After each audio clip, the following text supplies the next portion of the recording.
الحمدللہ وکفا وسلام علی عبادہ الذین اصطفیٰ اما بعد۔ معزز سامعین و ناظرین، اللہ تبارک و تعالی نے انبیاء کرام علیہم الصلوات و تسلیمات کی مقدس جماعت کو معصوم عن الخطا بنایا اور صحابہ کرام رضوان اللہ علیہم اجمعین کی مقدس جماعت کو محفوظ اور مغفور بنایا اور صحابہ کرام کے متبعین بالاحسان کے لیے بھی وعدہ رضوان فرمایا۔ بعد والے لوگ ہم سب گناہ گار ہیں، خطا کار ہیں، ہماری زندگی میں اچھائیاں بھی ہیں، برائیاں بھی ہیں، لیکن جب اچھائی کا غلبہ ہو تو اس کی تحسین کرنی چاہیے۔ حال ہی میں وفات پانے والی شخصیت علامہ خادم حسین رضوی صاحب، ان کے کئی خیالات ایسے بھی ہیں جو ان کے اپنے مکتب فکر کی ترجمانی کرتے ہیں، اور ان کی کئی تقاریر میں مکتب دیوبند اور مکتب اہل حدیث پر تنقید موجود ہے، لیکن یہ ان کا ذاتی معاملہ ہے اور اس میدان کے ماہرین کی طرف سے جوابات بھی موجود ہیں۔ لیکن اللہ نے اس شخص کے اندر حق گوئی کی خوبی بڑی واضح رکھی تھی۔ جس چیز کو انہوں نے حق سمجھا ہے اس کو برملا طور پر بیان کیا، یہاں تک کہ ان کے اپنے مکتب فکر میں بھی اگر کوئی شخص ان کی فکر کے خلاف آیا ہے تو وہ بھی ان سے بچ نہیں پایا۔ ڈاکٹر طاہر القادری نے اگر ممتاز قادری شہید کے خلاف کوئی رائے دی ہے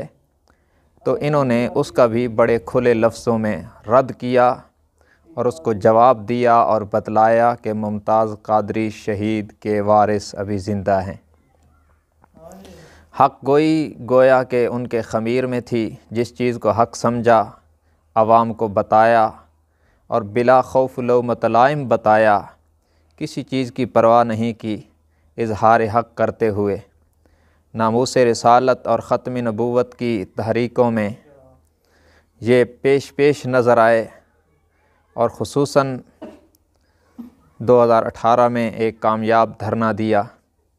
جب آپ صلی اللہ علیہ وسلم کی ذات کے متعلق حلف نامے سے حلف کا لفظ نکالنے کی کوششیں کی گئیں تو انہوں نے اس کے خلاف ایسا کامیاب رد عمل دیا کہ سازشیں دم توڑتی نظر آئیں، اور اس کے نتیجے میں اس وقت کے وزیر قانون کو بھی مستعفی ہو کے جانا پڑا۔ سنی قوم کے دل کی جذباتی تاروں کو چھیڑ دینا یہ ان کا خاصہ تھا، خصوصاً جب آپ صلی اللہ علیہ وسلم کے گستاخوں کے خلاف اور صحابہ کرام رضوان اللہ علیہم اجمعین کے گستاخوں کے خلاف وہ بولتے تھے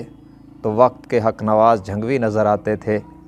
اور ان کی للکار، ان کی گفتار، ان کی جرت اور ناموس رسالت صلی اللہ علیہ وسلم کے مقدس عنوان پر ان کے محبت بھرے جملے ہمیشہ یاد رکھے جائیں گے۔ اس آخری احتجاجی دھرنے میں بھی وہ علالت کے باوجود تشریف لائے ہیں، اور ان کی آخری جو گفتگو کے چند کلمات ہیں ان میں یہ کہتے سنائی دیتے ہیں کہ ہم یوں کہتے کہتے مر جائیں گے، لیکن آپ صلی اللہ علیہ وسلم کی عزت، عظمت اور ناموس پر سمجھوتا نہیں کریں گے۔ ہم مرنا چاہتے ہیں تو حضور اکرم صلی اللہ علیہ وسلم کی عزت پہ مرنا چاہتے ہیں، اور حقیقتاً اس عنوان پر قوم کو بیدار کرنے میں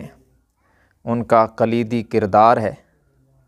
ان کا کلیدی کردار رہا کہ سنی قوم کو انہوں نے محبت رسول صلی اللہ علیہ وسلم کے مقدس عنوان پر،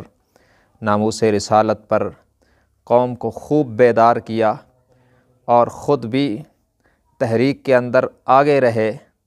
قید و بند کی صعوبتیں بھی برداشت کی ہیں، اور اداروں کا ناروا سلوک بھی برداشت کیا، معذوری کے باوجود محبت رسول صلی اللہ علیہ وسلم کے مقدس عنوان پر انہوں نے قوم کی قیادت کی، جو حقیقتاً ان کی بڑی خصوصیت اور ان کا امتیاز رہا ہے کہ ختم نبوت اور ناموس رسالت کے حساس مسئلے پر وہ مصلحت کا شکار نہیں ہوئے، بلکہ جرت، بہادری اور دلیری کے ساتھ اس مشن کا جھنڈا اٹھایا، اور اسی جھنڈے کو اٹھاتے اٹھاتے اپنے خالق حقیقی سے جا ملے ہیں۔ ہم توقع رکھتے ہیں کہ ان کے جانشین ان کے اس مشن کو آگے لے کر چلیں گے، اور یقیناً ناموس رسالت صلی اللہ علیہ وسلم اور ختم نبوت پر، توحید و رسالت پر پہرا دینا دونوں جہانوں کی سعادت کا ذریعہ بنتا ہے۔ اللہ تبارک و تعالی ہر مسلمان کو اس سعادت کے حاصل کرنے کی توفیق عطا فرمائے۔ وآخر دعوانا ان الحمد للہ رب العالمین۔